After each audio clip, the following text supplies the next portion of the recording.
la nature de Dieu, on pourrait en parler longtemps. Devant la sainteté de Dieu, il n'y a pas grand-chose à dire si ce n'est qu'il est saint. Et les anges, devant la présence de Dieu, n'arrivent pas à dire autre chose que sainteté, sainteté et sainteté, à répétition. Sainteté, sainteté et sainteté. Et c'est une réflexion qui est tombée un jour dans mon cœur, de me poser la question sur ce qu'il n'y aurait pas dans le ciel. Il n'y a rien d'impur dans le ciel. Il n'y a aucune maladie dans le ciel. La tristesse, ça ne va pas être compliqué de la chasser dans le ciel, elle n'y est pas. Les pleurs, les grincements de dents, les difficultés à réfléchir parfois pour prendre des décisions pour notre vie, pour notre avenir. Devant la sainteté de Dieu, ces problèmes-là ne se posent plus. Et quand Jésus demande aux disciples de l'écouter, à un moment donné, il y a cette réflexion sur la manière qu'on doit prier. Et la manière que nous devons prier, c'est ce qu'on appelle aujourd'hui la prière sacerdotale ou notre Père qui est aux cieux, puis on connaît cette prière. Et à un moment donné, il dit que ton règne et que ta volonté, donc il y a une autorité dans le règne et il y a un désir qui s'exprime à travers une volonté. Il dit que ton règne et que ta volonté, elle soit faite sur la terre comme elle est faite au ciel. Ça veut dire qu'il y a des choses à refuser dans notre vie parce qu'aujourd'hui nous sommes mandatés par Dieu, bien sûr, que Dieu va restaurer, va bénir encore. Mais pour que la zone où on va évoluer, l'endroit où on va travailler, l'église qu'on va côtoyer, le foyer qu'on va fonder, qu'on devienne véritablement quelqu'un qui va influencer cet environnement à travers le ciel qu'on va véhiculer. Et j'aimerais dire à toute personne ce soir que ce n'est pas réservé à une élite. Un homme de Dieu disait, quand je regarde la mission que Jésus a confiée aux 12 et que je regarde la vie des 12, je dis sur le casting, il s'est trompé. Mais en réalité, c'était pour nous démontrer que l'amour, la faveur de Dieu, l'objectif divin, la destinée, les plans qu'il a prévus d'avance, les projets qui ne sont pas des projets de malheur, c'est possible. Amen. C'est possible de les vivre. Nous attendons une délivrance, le retour du Seigneur, c'est une réalité, mais ma délivrance à moi, elle est déjà arrivée. Je ne veux pas que nos églises, que mon attitude, que mon foyer soient des endroits où on attend le retour du Seigneur parce qu'on souffre. Je veux l'attendre, amen, parce que j'ai envie de le voir, parce que j'ai envie de passer du temps avec lui.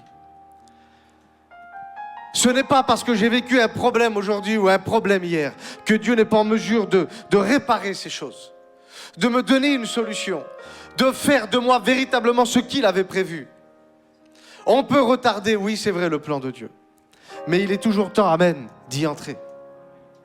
Et le thème de ce soir, on me l'a donné pendant que j'étais en train de rouler ici, c'est « Dis-moi quelle est ta foi ?»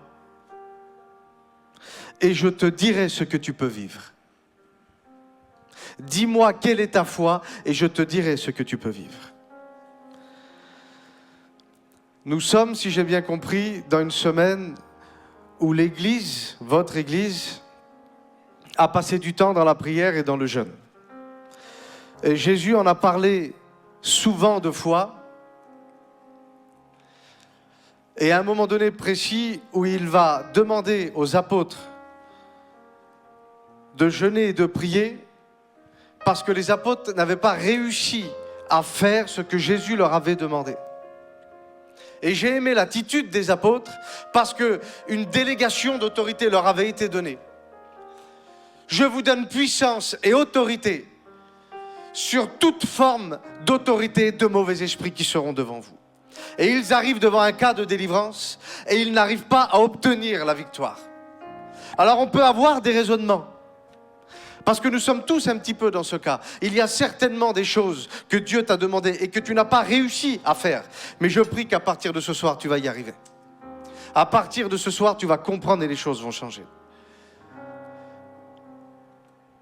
Les disciples viennent vers Jésus et lui disent en quelque sorte, c'est ma traduction à moi, tu nous avais donné puissance et autorité, mais devant ce cas, on n'a pas arrivé. On n'a pas arrivé à faire en sorte que ta parole s'accomplisse dans notre vie, dans la vie de ce garçon. Et Jésus leur dit quelque chose. Il dit cette sorte de démon, cette sorte de problème, cette sorte d'adversité, cette sorte de tristesse, cette sorte de souci ne partira que par le jeûne et la prière. Mais en réalité, ce n'est pas le jeûne et la prière en soi. Parce que ce que Jésus dit quand il arrive au contact des apôtres, il ne dit pas vous avez mal jeûné, vous avez mal prié. Il leur dit comme ça, c'est à cause de votre incrédulité que vous avez échoué. Il dit en vérité, je vous le dis, si vous auriez une foi grande comme un grain de sénévé, vous seriez en mesure de dire, de commander, d'exiger, de chasser, de parler à cette montagne. Eh oui, et je te donne une petite clé. Il faut que tu apprennes à localiser quelle est la montagne qui bloque ta vie. Tu dirais à cette montagne de partir. Et la Bible dit, elle partira. Il ne dit pas peut-être elle partira, elle partira. Amen. Et il dit ceci, et rien ne vous sera impossible. C'est important de considérer ça. Que la personne qui a accepté Christ dans sa vie n'est plus n'importe qui. Elle véhicule, et je le dis souvent, en elle, la personne la plus puissante de l'univers, qui a été capable de prononcer des paroles, et là où il n'y avait rien, que des choses arrivent. Et nous sommes aujourd'hui, quand nous avons accepté Jésus, au bénéfice de ces paroles. Nous rentrons dans cette nouvelle création, où notre mentalité, amen, doit changer. Alléluia, notre mentalité doit changer.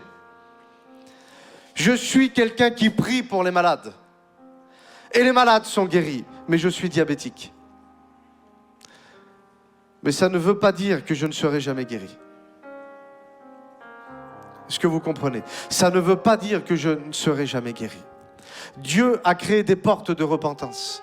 Dieu a créé des portes de foi. Dieu a créé des portes de persévérance. Afin que je puisse regarder quel est le chemin que Dieu va me demander d'emprunter. Amen.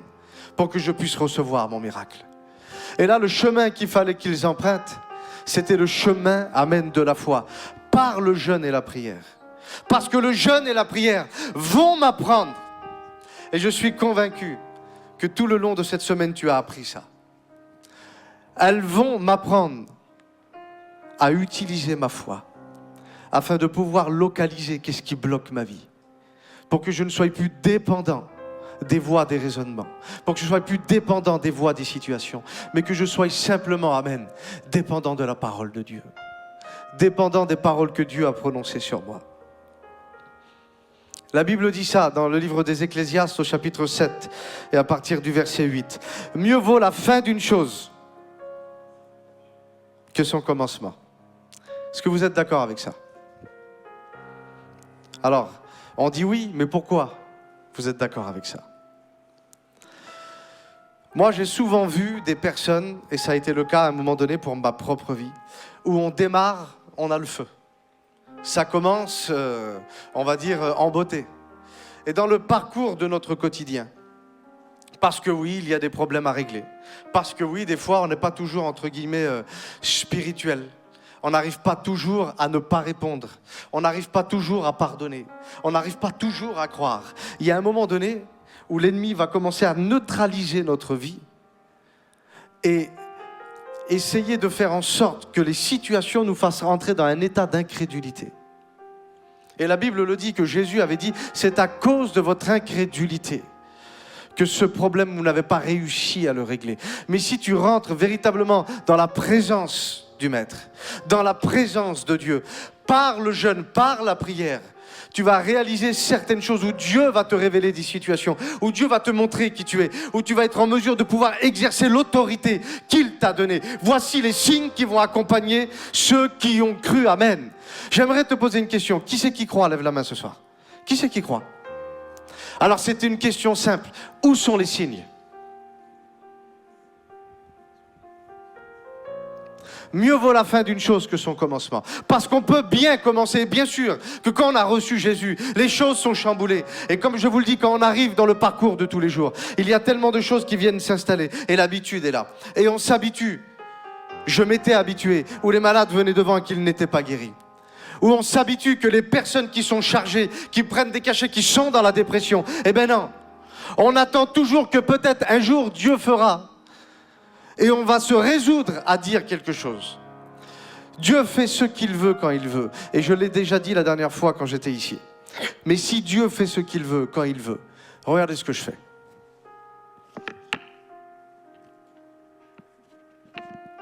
Je n'ai pas besoin de t'annoncer la parole. Si Dieu fait ce qu'il veut quand il veut. Je n'ai pas besoin d'imposer les mains. Si Dieu fait ce qu'il veut quand il veut. Je n'ai pas besoin de parler à ton problème pour qu'il parte. Si Dieu fait ce qu'il veut quand il veut. Et à un moment donné, il y a le risque de mal finir parce que nous avons cru à ces choses. Et en fait, ce que l'ennemi, ce que le diable voudra toujours faire, à un moment donné, il ne peut plus toucher à ton salut. Tu es au courant qu'il ne faut plus prendre de cocaïne. Tu es au courant qu'il ne faut pas partir dans l'adultère. Tu es au courant de ces choses.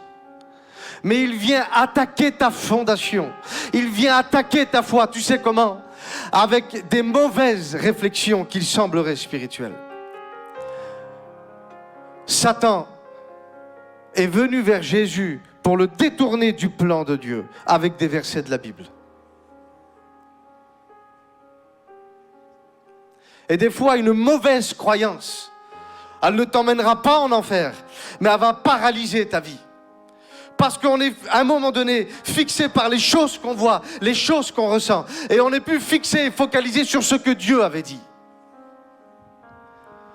Mieux vaut la fin d'une chose que son commencement. Jean-Baptiste, l'homme de Dieu, qui avait reçu une onction particulière, qui était rentré directement dans son appel. Il avait véritablement commencé comme il fallait. Il est arrivé devant le système religieux et le système politique, à leur dire leurs 4 vérités. Et peu importe ce qui allait arriver, il était dépendant de la parole de Dieu. Il avait connu Jésus. Quand il le voit arriver, il a une parole prophétique, une parole de révélation. Voici l'agneau, amen, celui qui va ôter le péché du monde. Voici la solution pour l'homme. Voici la solution pour l'être humain. Voici le plan de ma destinée, j'entre dedans. Je suis venu pour présenter Jésus. Il avait commencé peut-être comme pas beaucoup de personnes ont commencé ici.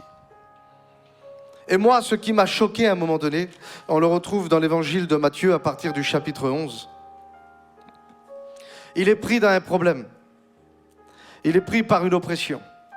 Il est emmené même à cause de la volonté de Dieu en prison. Et l'incrédulité, ce que moi j'appelle l'esprit d'Amalek, vient parler dans ses oreilles.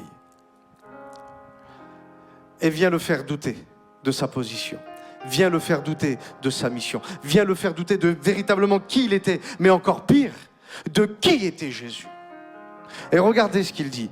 Or Jean, dans sa prison, avait entendu parler des œuvres du Christ. Pourtant, il l'avait présenté déjà. Et il va envoyer des disciples à lui. Donc les disciples de Jean sont venus vers Jésus et lui ont posé cette question. Voilà, notre maître nous demande de venir vers toi pour te demander si tu es celui qui devait venir ou est-ce qu'on doit en attendre un autre. Il avait bien commencé, mais il a eu un combat dans le parcours de sa vie où il était pris plus par les choses qu'il voyait et qu'il ressentait que ce qu'il avait reçu. Et Jésus va répondre. Allez dire à Jean tout ce que vous entendez, amen, et ce que vous voyez. Entendre n'est pas suffisant. Entendre que Dieu bénit. Entendre que Dieu guérit, que Dieu libère. Lire des livres d'hommes de Dieu. Essayer de s'identifier à eux.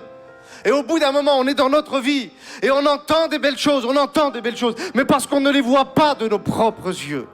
Jean-Baptiste n'avait pas vu ça, mais les disciples de Jean-Baptiste l'avaient vu. Il dit, allez dire ce que vous entendez et ce que vous voyez. Et il le dit, c'est quoi qu'ils ont vu? Les aveugles, amen, retrouvaient la vue, les boiteux étaient en train de marcher. Les lépreux étaient purifiés, les sourds étaient en train d'entendre, les morts ressuscitent. Et il le dit, la bonne nouvelle, amen, est annoncée à ceux qui sont pauvres, à ceux qui ont des besoins, que ce soit physique, que ce soit dans leur capacité personnelle que Dieu leur avait déposée. Et un peu plus loin, il dit quelque chose, et j'aimerais arriver ici pour que tu comprennes. J'ai souvent écouté que ça aurait été plus facile d'être du temps de Jésus et d'être exaucé par Jésus. Ah, si Jésus aurait été là, il m'aurait touché, ça aurait été fini. Mais Jésus a jamais dit à une personne, écoute bien, je te guéris. Jésus a toujours dit, ta foi t'a guéri. Ta foi t'a sauvé. Ta foi t'a libéré.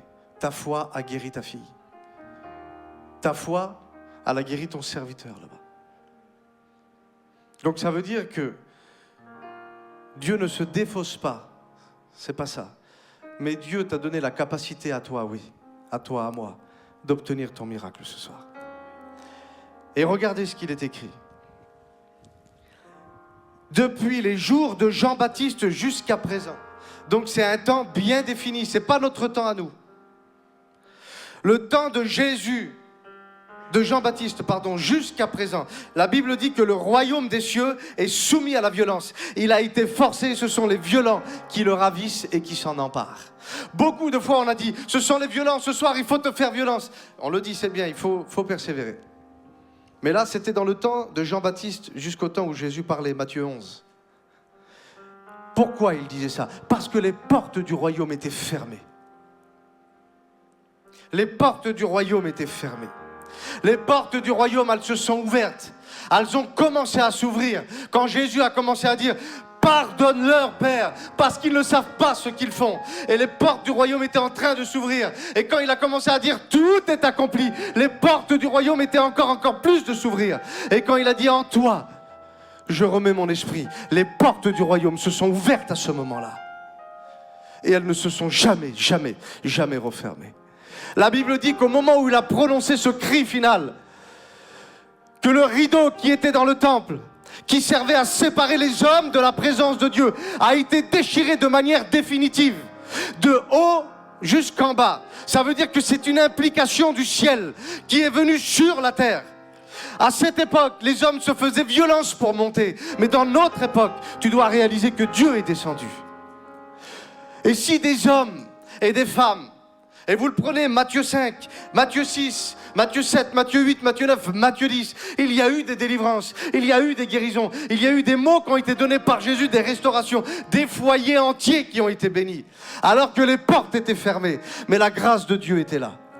Ça veut dire que des hommes ont réussi à faire violence? Non. Moi, je crois tellement en toi que tu peux faire quelque chose, même que les portes sont fermées. Je veux ma délivrance, je veux ma bénédiction. Mais aujourd'hui, frères et sœurs, les portes, elles sont ouvertes. Et aujourd'hui, c'est si tu crois, tu ne vas pas entendre, mais tu verras la gloire de Dieu. Alors je vous accorde qu'il y a un combat qui se passe dans l'invisible. Il y a des dominations. Il y a des esprits qui sont mandatés sur des églises. Il y a des esprits qui sont mandatés à travers des choses de famille, à travers des pratiques que nous avons faites.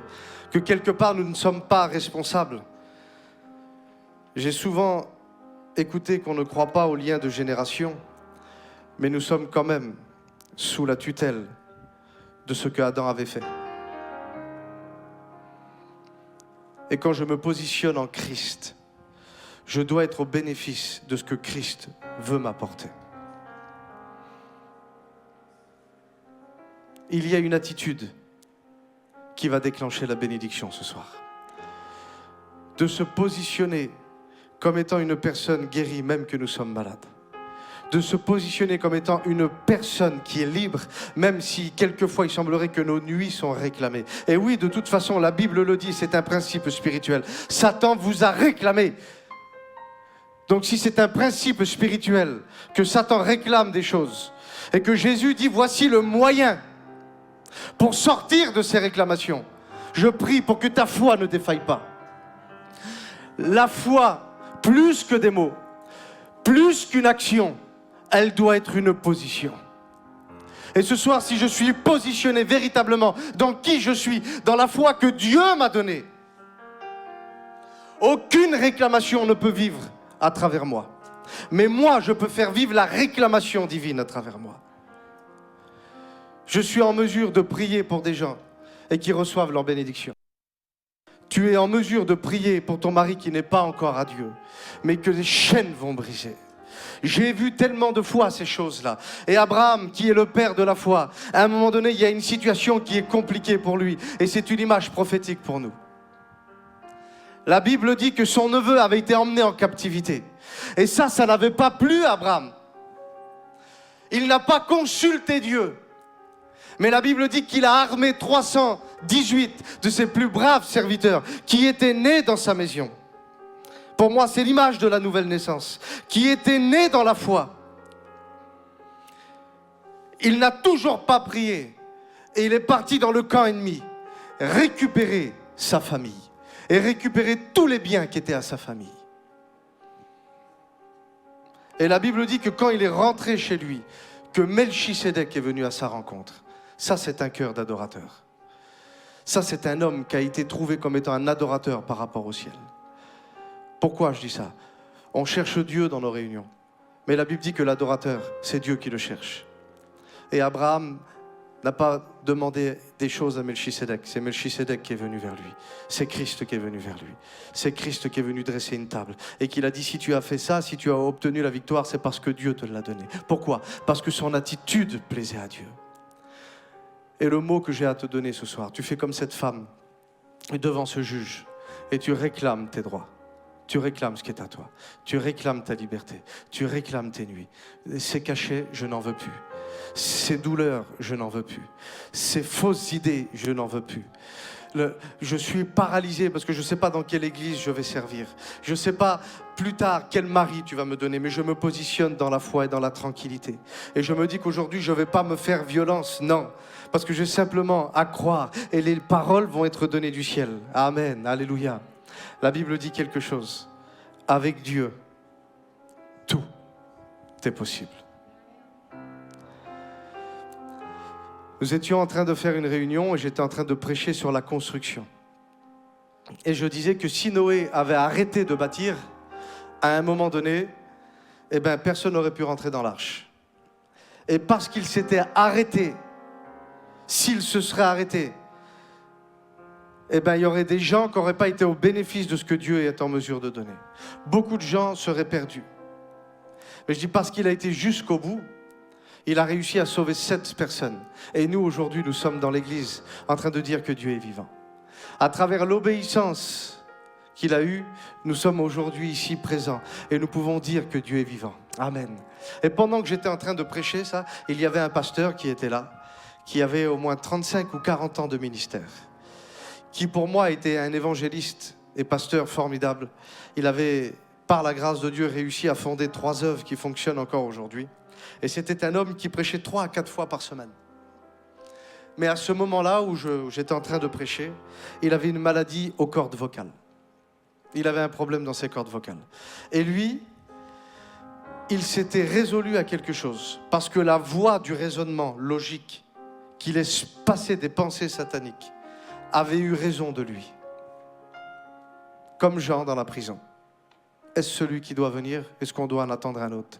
Lui, il avait dit, Seigneur, peut-être tu permets ça pour que je laisse la place à quelqu'un. Peut-être, Seigneur, tu permets ça parce que mon heure de servir, c'est fini. Et quand on a prêché ça, à la fin, il est venu vers moi, il dit, moi, je réclame ma voix parce que je suis un serviteur de Dieu et je n'ai pas envie d'arrêter de travailler pour Dieu. Et on a prié pour lui. Quand on a prié pour lui, il y a comme quelque chose de chaud qui est arrivé sur lui. Ça l'a traversé et ça a remonté. Et quand ça a remonté, il s'est mis à parler en langue et d'un seul coup, il a prophétisé. Et vous savez quoi? Dieu l'a guéri de ses cordes vocales en lui donnant le don de prophétie.